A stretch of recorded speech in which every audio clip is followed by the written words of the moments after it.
Ayan mga brother, bro, magandang gabi sa lahat.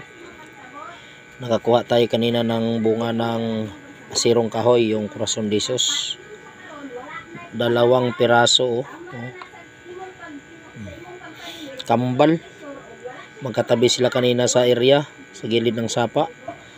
Pero nagtaka ako mga kapatid kasi swerte tayo, nakakuha tayo ng isa na bato na tagos sa ilaw. May ano pa siya kanyang katawan, yung sa ano ng Corazon de Jesus, parang balat. Yan yung matindi mga kapatid, bro, mga sis. Yung isa hindi yan natagos. Ibig sabihin ito ay naging mutya na, naging mutya tong isa. Napakatindi, kristal pa.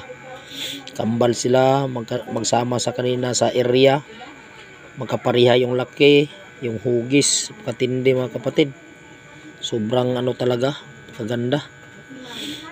Gawin natin tong pampersonal, bihira lang to mga kabrader.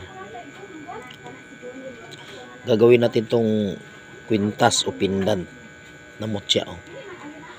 Napakaganda mga kapatid.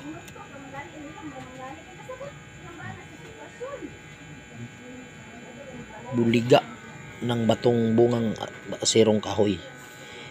Maraming salamat mga brother at sister.